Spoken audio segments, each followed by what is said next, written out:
的的解马了解。Hello, everyone, and welcome to the Geomologist Presents. This is part two of my conversation with Jason Wiebe on the ubiquitous adventure path. I thought I would have some call-ins for part one, but maybe you all are just waiting for part two to give some feedback. That would be kind of cool, and then maybe I can get Jason on to come and help answer. That would be pretty awesome. We had a good time doing this, and he also was kind enough to do another Metal Minute with me.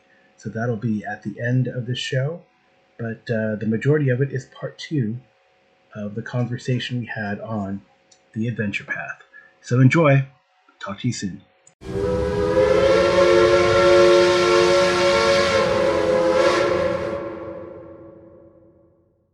Moving on to the cons part, like I said, there is a lot of reading, and that can be an issue, right? Because not only do you got to read all this stuff, but then you got to retain it somehow. And so even if you've read all 6 books, you're like, okay, well, am I going to remember it for the next session? I feel like you got to read, then you got to reread. Study, right? You got to study. Yeah, it does, right? I think also that's why some of these crumble, right? Is because you're like, oh, dude, I got to invest time in this to get ready for my game, and you're like, oh, I don't have time for that. So yeah, guys, I'm sorry, we can't run tonight. Um, oh yeah, so like the other, the other thing is that maybe somebody has read it already, Yeah, I and read into then that. I just and then you're like, yeah, I don't want to, play my game because somebody's read it, yeah. or like, uh, you have that crash and burn, like you've talked about, where you started the game and then it doesn't work. You get through the first book, and then and you feel like you're constantly like, I really want to get this campaign off, and so you've tried like how many times, like 3 times you've ran the first adventure and you still haven't been able, and you're like, you know what I mean? So Yeah. that could be a real turn off in terms of like wanting to run future ones, you Mhm. know? This is, I think, is a big one. The railroad. Okay. I know you did an episode about railroads. Yeah. I don't remember exactly which number that was, but uh, so listen, I think there's railroading, and then there's like railroading, and I think that like some people, I think that there has to be a pact with your players, right? Where you're basically like, guys, we're playing an adventure path, so there's going to be a certain amount of this that is like predetermined. Like we're going to have to do it in a certain, things are going to have to go in a certain way, Mhm. and it might not necessarily be the feel good, like, oh well, I would like whatever, I would kill that guy, Yeah. or um but I think you have to have that buy-in from your players to be like, listen, sometimes we're just going to do stuff because that's what the adventure kind of expects, right? The Mhm. story is sort of going in that direction, and you need to kind of give that suspension of disbelief of like, yeah, we're going to do this thing. We're going to take the hook because that's sort of what we were expected to do Right. in this thing. And I think the key to making it work is that when you have a situation that has to happen, I think the best way to handle it is to make your players feel as if, had they not succeeded, things would have been a lot worse. For example, there's a scenario in Savage Tides when they get to the Isle of Dread, and I think it happens maybe in the chapter before, but basically there's a big storm and your ship gets shipwrecked, Mhm. right? And it's sort of like the next issue is sort of like all based on you being shipwrecked at this certain point and then having to make a journey to like get to The the town. civilization, Yeah, the right? colony, right? Yeah. And so I remember somebody on the forum saying like, yeah, well, it has to happen, but like how many people are going to die? Like how many colonists on your ship are going to die? because you weren't able to like, navigate properly. Like, so when you're making those rolls, it's Mhm. like, okay, well, your ship is still going to crash, but maybe the ship is going to be as damaged as much. Maybe there's going to be more stuff you can salvage. Maybe there's going to be more survivors Yeah. than would have been, right? And so now you're turning like a forced ending into like a victory for your players where they're like, I did something. I had control over this uncontrollable scenario, right? Right. The Kobayashi Maru Uh-huh. of adventure paths, so to speak, you know? Mhm. Um, I don't know if that makes any sense. No, it does. Yeah, I remember that encounter that too, and I think that's fortunately. I think my players had the buy-in there. They're like, I think maybe they realized, and I it was kind of an unnatural event or a natural storm, probably predicated by the savagery coming into the world, right? And Yep. I think they recognize that, and they go, well, we're not gonna, we got to do as much as we can to salvage what we can. So, and they had prepared. So I think that went over pretty well. And I know that like even recently in my Bloodlords campaign, like it's the third book again, ironically, but in the third book, this guy comes to the players and goes, "Hey, you got to do this," and Yeah. take no for an answer. And some of the players like, "What? Like we're this kind of." I mean, some of the players like that, and then other players are like. Fortunately, one of the players kind of saved the day because he said, "Okay, who is this guy? I'll roll something. Do I say I know this guy?" Is Yeah. he and then he's like, "Oh, we need to say yes because X, Yeah. Y." And some of the players were like, "But he muddied our floor," you know. But Yeah. Yeah. hey, but that's their sensibility. They feel like a not a sense of entitlement, but hey, they've been some big damn heroes for the last two books. So someone Yeah. can come into our manor and say, tell us what to do, which is natural, right? But you got Yep. to kind of work through that, and again, hope that the players, way back bought in and said, okay, we're going to do this. Yeah. Sure, we'll And I give think, you a hard time, but ultimately, we're going to do this. And maybe you got to be heavy-handed. Maybe the NPC in question's got to look at the guy and just either give him a hard time back or, you know, well, I think that sometimes, like it might not necessarily be a bad thing to just step outside of the game for a minute and yeah, just be like, okay, guys, look, I know this kind of is a bummer, yeah, but unfortunately, the story sort of hinges on this point. And while it might not necessarily be the thing that you guys would do, it would be helpful towards the adventure if you would do that. And hopefully, like you know, hmm. I, I mean, you said this is one of the last adventure paths that they've done recently. I think it's the most up to date one that's been printed so far. The Bloodlords? Bloodlords. No, no, no. There's still more after that. Oh yeah, Bloodlords is the last six number Okay. other than the Kingmaker hardcover that came out right after, but everything else is like Oh it's wow, been that's when that came out. yeah, in Okay. 2022 Bloodlords came out. Okay. But But yeah, yeah, it's the last six-parter, I think. okay. And we're like But in the Field of Maiden, where we are in the Field of Maidens, so yeah, so but it's there's a good hook. I mean, if they get to it, there's a good hook. And I know sometimes that is, you have to kind of and maybe this is a challenge for the GM or some advice to a GM. Sometimes you got to read what the hook is in the adventure path and go, okay, are my players, knowing your players, going to be motivated by that, or are they just going to not yep. care? Because that happened. Because again, Strange Eons, which is I thought was a really cool idea. Strange Eons was like you wake up in an asylum and you've lost your Yeah. memory, and then you kind of figure your way out of the asylum. Then you get to the town, and then you realize you guys are a bunch of mean bad dudes, like and then you work your way through that, but then you get your memories and your mind back, and you've kind of redeemed yourself. And then at that point, a lot of my players were like, well, why do we want to follow this guy who messed us up? Let's just stay here. They like us here now, Yeah. right? So then you gotta, and that was my fault, and I should have kind of figured out a better way to motivate them to push them forward. And I think it would have been more of a like, okay, let's look globally. If this guy is doing something, what is he doing? Is it going to be bad for the world, your land? I don't know, but yeah, Yeah. I think No, it's hard, right? Especially because like as GMs we're fallible, right? And sometimes you read it wrong. You yeah, read the book wrong in the way you interpret it, and you're like, oh crap. like I messed it up. I didn't present the right information. And again, I think that's why, like, I mean, for pretty much any kind of scenario that you can imagine with your players, it's like having that open and honest communication with them and just being like, listen, guys, I messed up, you Mhm. know, or just because I think most, like, look, if you're playing with people, ideally they're going to be your, friends, Yeah. right?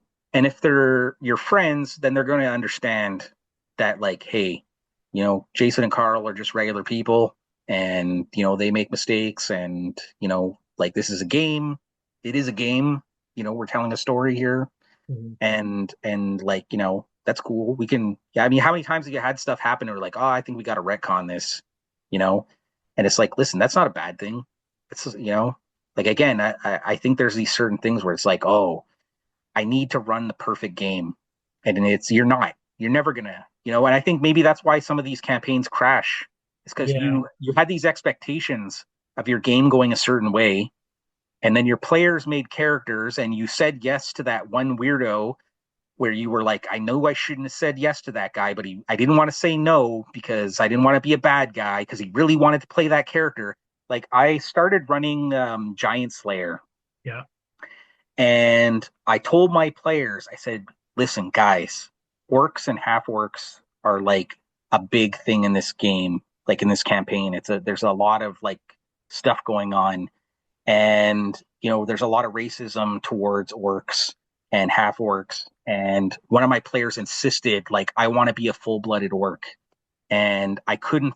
He's like, I got this premise of what I want to do, and I couldn't say no. I felt bad, and it I felt like it kind of weakened things a little bit in the sense of like I should have been firmer, and but and then that I was running that during COVID, Mhm. and that's why that ended up like falling apart, which was really sad because we had a bunch of, I don't know, I'd ran other scenarios, so and my players had really enjoyed it, and then it just crashed and burned because of COVID, and we never picked it up again. But it's been one of my things where I always wanted to come back to that one because I thought it was such a great story, and but that them be the bones sometimes. Yeah, that's what happens sometimes. Yeah,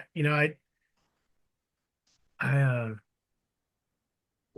there's some that I would love to run, but they just again have just petered out. I'm trying to figure out why. Well, I feel like online games also are can sometimes be a burden for some people because I think that's why our extinction curse went under because of COVID, and we played initially live, and we were kind of um, high on the success. We finished Dead Suns, which is the first Starfinder adventure path, a big epic six-parter, which was amazing. And we finished it, and actually we finished it during COVID, and then we said, okay, well let's try Extinction Curse, and it just didn't because some people was like, I don't like online gaming, and I think that's why another Yeah, the Planetfall one also went under the colonization. So the Kingmaker in Space one went under that too, yeah, because some people like don't mind it, and some people just hate it. So yeah, they don't get they're not engaged. They cannot, or it's very hard for them to get engaged in an online game, and that's fine. yeah, yeah. That was my players didn't want to play online, so Yeah. that's where that went down. And then But like Abomination of Vaults was going really well. That's a three-parter, and it has a really pretty good story, but it just I guess it just well, think lost interest, right? I just Same thing wonder with because Kingmaker. So that one's a big dungeon crawl, right? yeah, So that I might be feel, it. That just lost interest because like, yeah, oh, we go to the dungeon, we go back to town, we go to the dungeon, we go back yeah, to town. But I guess that's yeah, like a response in a way to like, things like Barrow Maze, right? Which would go to yep. the dungeon, go back to town, which were, the game is contemporary. And But I think Kingmaker, like I ran it in the first one, and that I think was the near TPK, and then people lost interest. And then the second one, I think I it just became it was very procedural on the hex crawling, and I think people just didn't like that or didn't like the mini game of the the thing about Kingmaker though that I think is tricky is that it okay, so it's called Kingmaker, so it doesn't lie in that sense that you're trying to build, like, the become a kingdom. king, right? Hmm. But the the way it tends to get sold is that it's like a hex crawl, right? It's like the Pathfinder hex crawl. Yeah. And so I think um, you don't see all of the procedural world building stuff like that comes with building your kingdom because at some point it's almost like a SimCity Yeah. Pathfinder thing. Yes. And I think that is sort of against what hex crawling is. Like hex crawling is more about exploring a hex and there's like an emergence story that comes out of it Right. typically, whereas this is, so you've got this subsystem of like, building a kingdom and placing all these different things in your hexes and you got to explore them. And it's a very systematic thing Yeah. that you need to do. And then not only that, but you've got this storyline that's also happening that you're following. So I feel like it's not a true hex crawl like to what if you got some OSR person coming in and being like, they'd be like, what the hell is this, dude? Yeah, it's a domain building game. Yeah, I think that would be a better way of selling it if you're going to sell it to your players, right? And I think I would say it's not even like a kingmaker, so to speak, because you're not making a king, right? Yeah. Like a kingmaker, like in the War of the Roses, Yeah. sense. But and that one would be War of the Crown, Roll for the Crown, actually. So Yeah. you got to put a person on the throne and help them. But yeah, again, that just shows the breadth of ideas that you have in Yeah.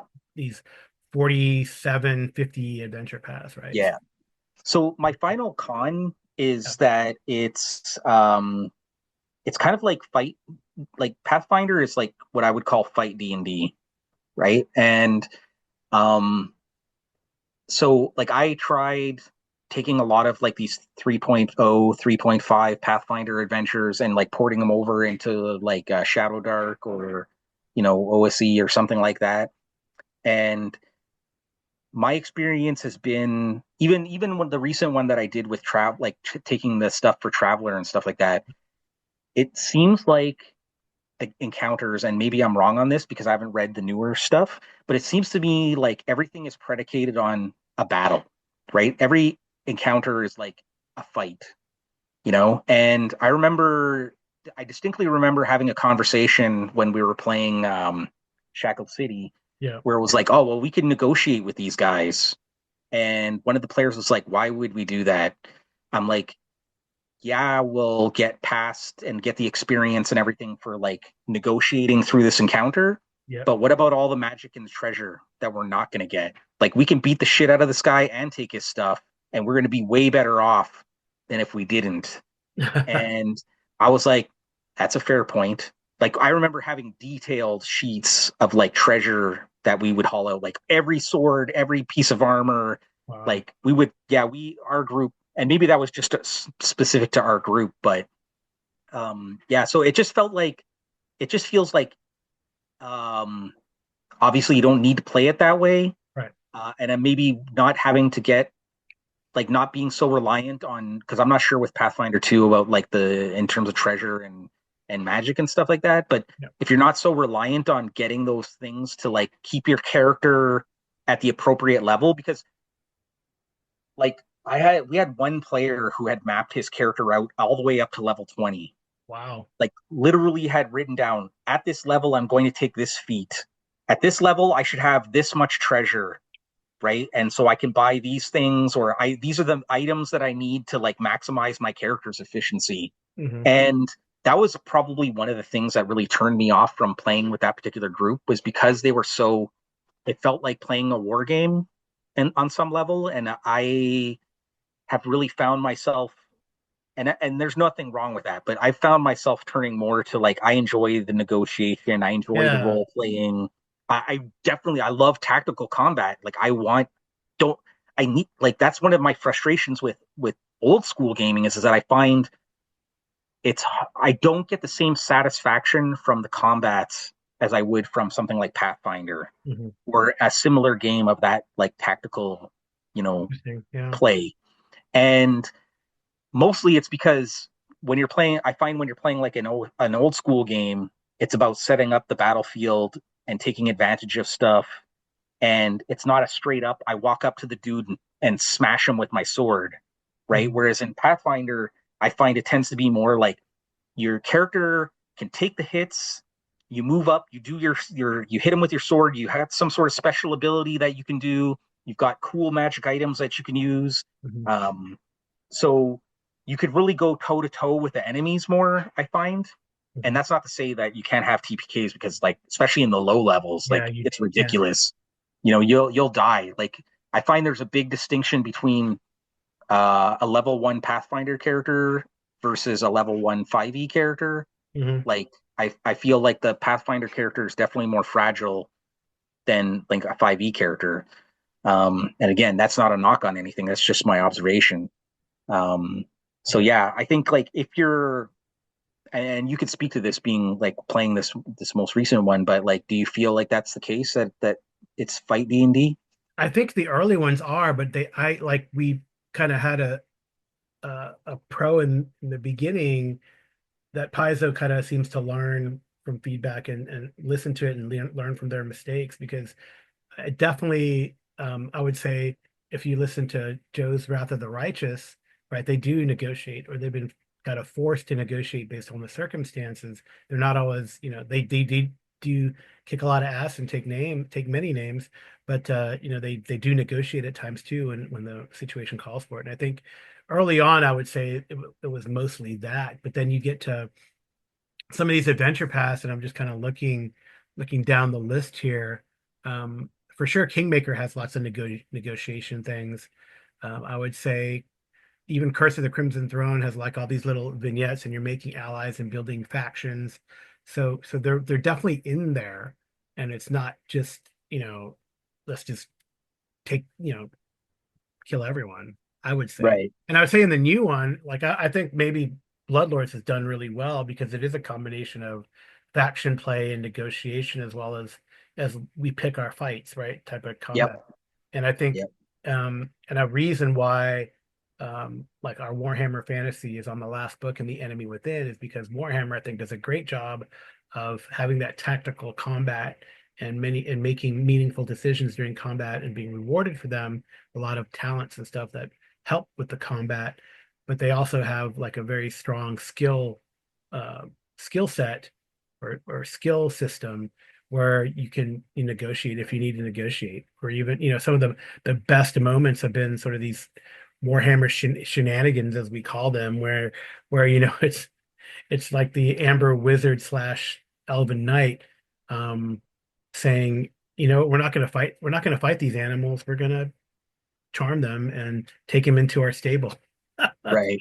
So, stuff like that, right?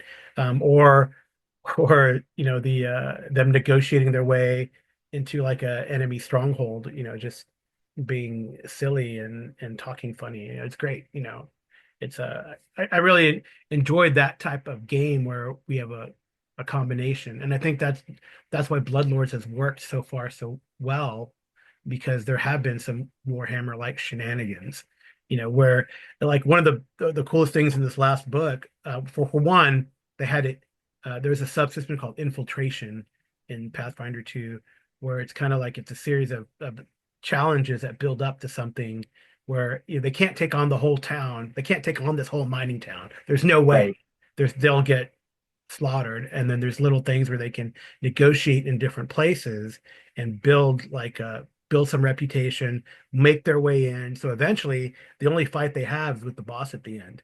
And then it becomes Right. you have like, and actually because they had allies, like the boss couldn't get away, right? So they Right. tried to get away, jumped out of this building, and then because they had like found some people that the boss had killed this married couple, and they came back as revenants. So they're like, oh, we'll negotiate with these ghosts or whatever or undead creatures because Bloodlords it takes place it's a very gray morality, just to let people know, Right. right? So the country is ruled by a ghost king, right? That's Lots of awesome. dead everywhere. Yep. That probably helps too with the shenanigans, right? So Yeah. there's not like a lot of holier than thou paladins and clerics blasting things left and right. Yeah, these are citizens too. These ghouls are Yeah. citizens, right? So anyway, so they that made the fight really easy, right? And then, and then in the last part of that, they go to this town, and one of this hag that they're supposed to take down has this big plot to hurt the country. they a couple of them go to her class because she's teaching a class at this school, and they like start heckling her, right? So that's part of it, and that builds on like what happens later, where she's gotten desperate and is kind of off her guard, and then they're able to break in. So the last fight, they break into their house, and it's not as hard, and they've gotten allies to help them along the way, like other students who have beef with the, so that type of thing, you negotiate, and it helps you, and it builds like quote factions and allies, and then you get to the big fight. So to me, they're more become like Warhammer. To me, sounds like a lot of like you could run these as little TV episodes, right, in this Right. series, and I think it's been really fun. So I think they definitely have improved upon that, and I think Bloodlords for me is here to stay, barring something. And so far so good. We'll see what this next one, because this next one seems it could be with that initial encounter that I described. I don't know. Right. Some of the players might not have bought in yet. Why are we doing this type of thing? Yeah. But It's a challenge. the challenge. Yeah, I guess Yeah. that's a fun thing. It's a challenge.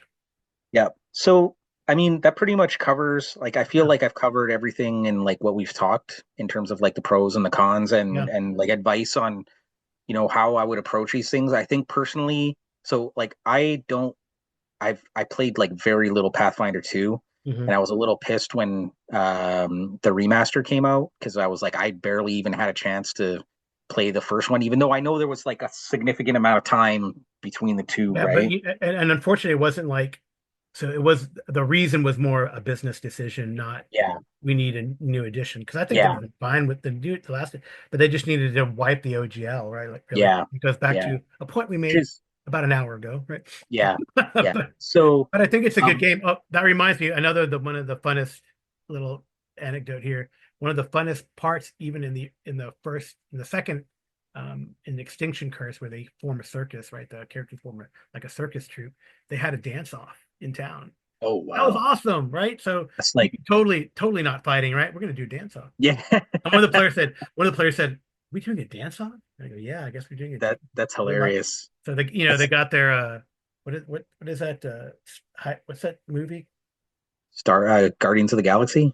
You're Did they talking do about, that in Guardians of the Galaxy? yeah, No, well, they like had all uh, those dancing things, dancing movies. Anyway, is it Dirty Dancing? Step in, and all that. I don't know. Yeah, I don't know. Yeah, But but that, yeah, that's cool. I do like Paizo has really cool concepts. Like they really come up with these interesting ideas about, different adventure themes and scenarios and ideas. And I think it's a testament to how creative they are, mhm. that they've had the longevity that they've had. Um, and I'm really, I love them, and I wish I could play. It's just my players that I have now are much more into like the like mechanics light games, and Yeah, Pathfinder is pretty mechanics heavy. yeah, and I don't blame them. I mean, I enjoy the light mechanics too, and but I definitely I miss.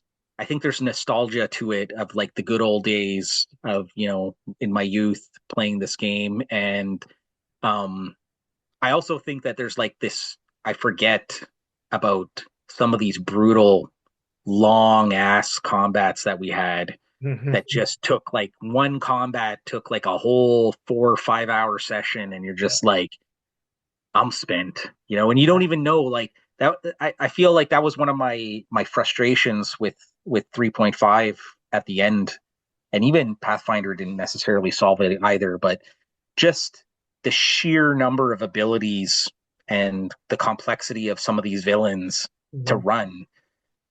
And like as a game master, it's like it's hard, right? I, I Yeah, I often felt like I was being ganged up on by my players, because it's like you got four people who all know the rules, who mhm. know how to maximize their characters' abilities.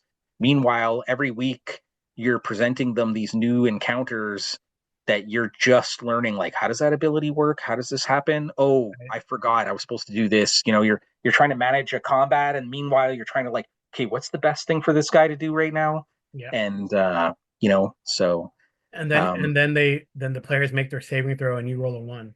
exactly. Yeah, I've had those nights too, right? When your That's dice are okay. just Yeah, and it's okay. When the players get a cool win like that, They are Yep. extremely happy, right? So like in Bloodlords here, they had prepared so well, and they even did some things kind of outside the box where they totally surprised their last adversary, and the adversary never got a shot off. Yeah. So, and It's that happens. Hey, kudos to but them. I think so. Like one of the things that I had one of my game masters who I only played the first two adventures of Age of Worms, but Mhm.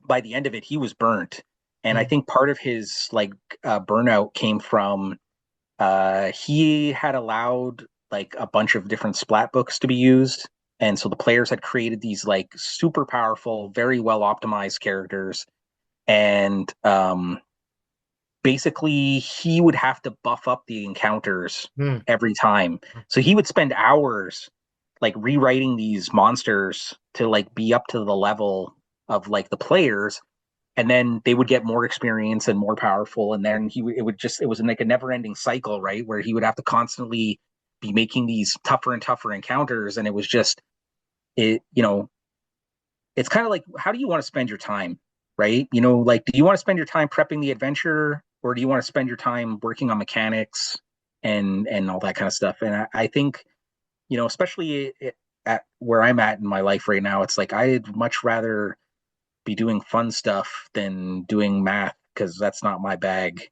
If you like doing that kind of stuff, then that's cool. But I think those players tend to be the exception, right? So I don't know. Yeah. All right. My last question then, Yep. we'll close this discussion, is it, there's a whole breadth of these 50 adventure paths. Is there one that you would like to play or run again, either run again or play again, or just run for the first time? That's a great question. I should have anticipated that one. I'm just taking a look at my bookshelf here. You know what? I'd mentioned it before, probably the Giant Slayer. I think if I could go back and do it again, I found um, it was pretty interesting. I have a sweet spot for giants.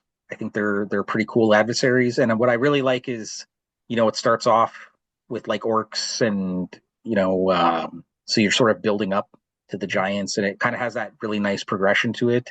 Yeah, it And does have that like sort of against the giants type of feel. yeah, You start with their minions first, and then you're like, oh, yeah, giants are behind this, and hill giants, yeah, and yeah.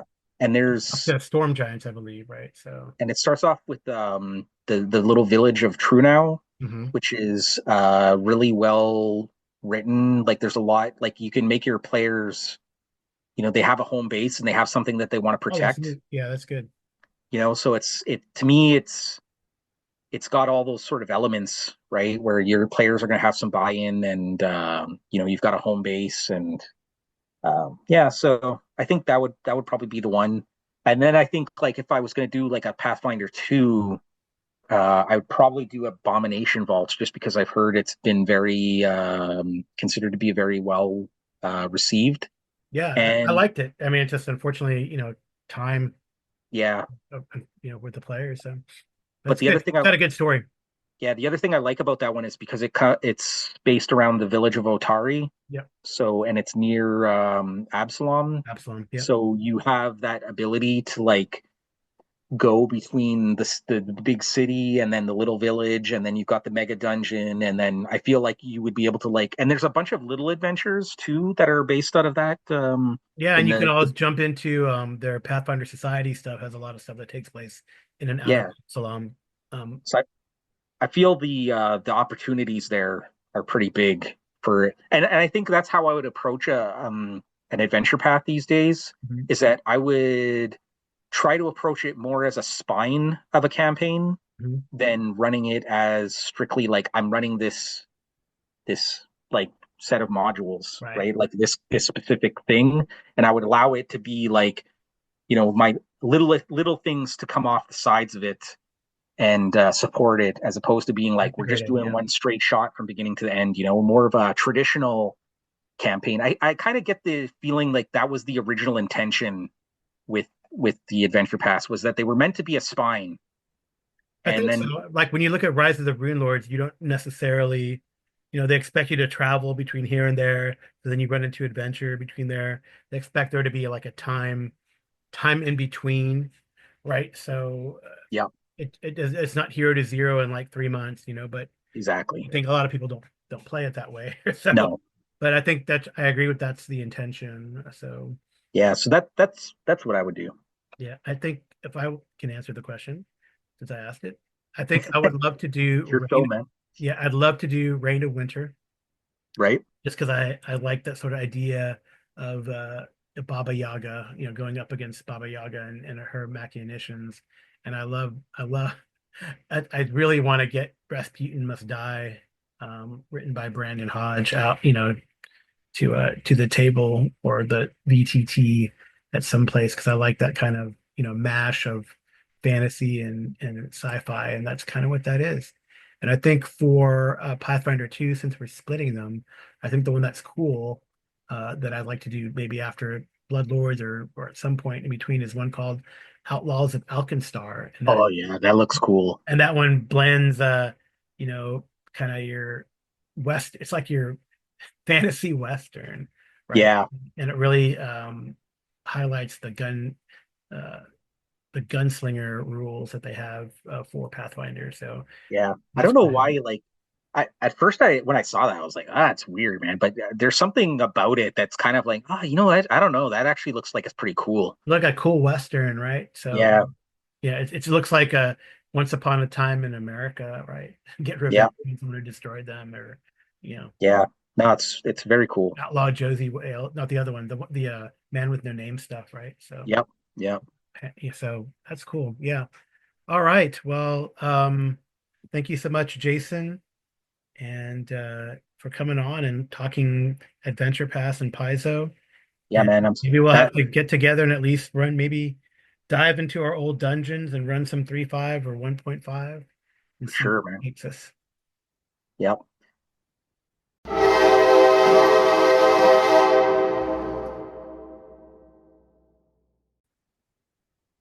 All right. So now it's time for the Metal Minute. And I have once again Jason Wiebe who's joining me. He's a metal fan through and through, raise those horns. And he's going to join me for Oh, another Metal Minute. And today's topic, we're going to bounce off an idea off one another, is what song you would take and run a game with it, as opposed to a concept album, which we tackled before. So, Jason, since you're the guest first. all right. Thanks. This is really fun. I like this. Okay, so my pick might be a little off the wall, but I was thinking Tenacious D's song Tribute that came out in The 2002. best song in the world, but it's not the best song Exactly. in the world. So to me, I love this. When you find out like this isn't the greatest song in the world because we couldn't remember it, I, that's hilarious. But it's such a catchy tune, and so I think if I was going to use this in a adventure, I think what it would be like the players need to find the actual song, like somewhere out there, like whether it's like if you wanted to do it in like a modern day thing, so they need to find like the record and they Mhm. have to go like explore like a record company and like go in and through a studio and it's haunted and shit, or Yeah. you know, or it could be like if you're doing it in an old school fantasy type of thing, right? It's like some kind of scroll that was like music composed that's been like hidden, and this is a way to banish the demon, and you need to find that, kind of thing and get it. Or summon the demon. It could be like the music of Oh Eric yeah. or the music of Eric Zahn. Oh, that's true. Good point. That's cool. That's cool. Yeah, you could have fun with that. You could do like a traveler patron encounters and have a table and roll like what's the hook or what's the trick. Yeah. It is as written, or that'd be Or kind you of could fun. do like what was it in Pirates of the Caribbean there, the pirate ship with the big harpsichord and everything Oh like yeah, that. yeah, yeah. And like maybe he has, Organ, so yeah. maybe this the ship has that music on it, and that pirate worked with that demon, and so I don't know, something like that. That's cool. I guess we have to have a series of music-inspired pamphlet adventures. Yeah. Yeah. Yeah. So for me, it's going to be Stargazer by Rainbow. So it kind of it tells a tale of these laborers working in the shadow of this wizard who built this tower to the stars. And then the highlight of the song is that the wizard, when the tower is done after these 9 years, and Ronnie James Dio on the vocals at this point is telling you, 9 years, I'll sell my soul for water. The wizard tries to fly, but he just falls. So then it becomes anarchy in the laborer camp. And I think that's where I would start like my kind of sword and sorcery, sword and sandal type campaign.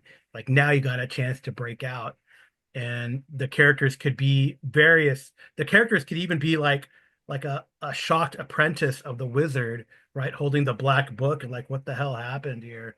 So I think it would be really cool to do. You could do, I was thinking like Hyperborea, or even like there's this one supplement I have that I think they did it for 3.0 and 5e called Primeval Thule, which is a cool Oh yeah. supplement. Yeah, and you could do it in those settings. But I would, and in a way though, I would maybe make my own setting. And there is this one of the short stories in the heavy metal movie is when this guy Dar goes back to this kind of weird uh, planet because of the Lochnar, and he's like he's like a nerd and he becomes a big old hero. But then they have like beast men and stuff around, and I think that would work well in Hyperborea. But you could make a variant where it's human centric, right? All the characters are human centric, but you could make a variant like have like some of the beast men who are either the enemy as the ones who are trying to keep the laborers down, or they might have a change of heart and like, man, this wizard we worked for was a sham. So let me get out of here. So I think that'd be an awesome, and maybe now that we've been talking here, maybe I'll run it at a figure out an adventure, run it at a con somewhere. Yeah, man, that sounds rad. Yeah, Gotta love Dio. yeah, you gotta live Dia, man. Uh, Rest in peace. All right. So thank you again, Jason, for joining me for the Metal Minute. Awesome. Been my pleasure.